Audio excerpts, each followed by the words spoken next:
ఒక అమ్మాయి బస్సులో వెళ్తున్నప్పుడు బస్సు బ్రేక్ వేయడంతో ఒక వ్యక్తి ఉద్దేశపూర్వకంగానే ఆమె మీద పడతాడు. నెక్స్ట్ డే కూడా ఆ వ్యక్తి ఆమె వెనకాలే వచ్చి ఆమెను తాకుతాడు. దీంతో ఆ అమ్మాయి అతన్ని వెనకాల నుంచి వెంబడిస్తుంది, కానీ అతను తప్పించుకుంటాడు. ఆమె తన స్నేహితురాలతో కలిసి అతన్ని కొట్టడానికి వెళ్తుంది. అక్కడ ఆ వ్యక్తి 10 మందితో గొడవ పడుతూ కనిపిస్తాడు.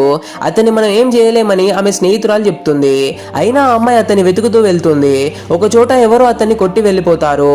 ఆమె స్నేహితురాలు పదా వెళ్ళిపోదాం అంటుంది, కానీ ఆ అమ్మాయి అతన్ని తన సొంత కారులో ఆసుపత్రికి తీసుకెళ్లి కాపాడుతుంది. పోలీసులు ఈ విషయంపై విచారించడానికి ఆ అమ్మాయి పని చేసే చోటికి వస్తారు. పోలీసుల వల్ల తన యజమాని ఆమెను పనిలో నుండి తీసేస్తాడు. పోలీస్ స్టేషన్ లో ఎస్ఐ ఆమెను వేధిస్తాడు. సర్దుకోకపోతే నీ మీద కేసు పెడతానని బెదిరిస్తాడు. కోపంతో ఆ అమ్మాయి ఎస్ఐ ఇంటికి వెళ్లి అతని భార్య ముందే అతని పరువు తీస్తుంది. ఆ తర్వాత రౌడీ ఇంటికి వెళ్తుంది. అతను చేసిన తప్పుకు అతనికి శిక్ష పడిందని, అతని ఇకపై ఎప్పటికీ నడవలేనని తెలుసుకుంటుంది. చివరికి ఒక రోజు బస్సులో మరొక వ్యక్తి ఒక స్కూల్ అమ్మాయిని వేధిస్తుంటే మన హీరోయిన్ అతన్ని చితగా బాదుతుంది. ఆ స్కూల్ అమ్మాయి కూడా ధైర్యంగా అతన్ని కొడుతుంది. అన్యాయాన్ని ఎదిరించడం ఎప్పుడు తప్పదు. మనపై జరిగే వేధింపులకు మౌనంగా ఉండకుండా ధైర్యంగా పోరాడాలి. అప్పుడే సమాజంలో మార్పు వస్తుంది.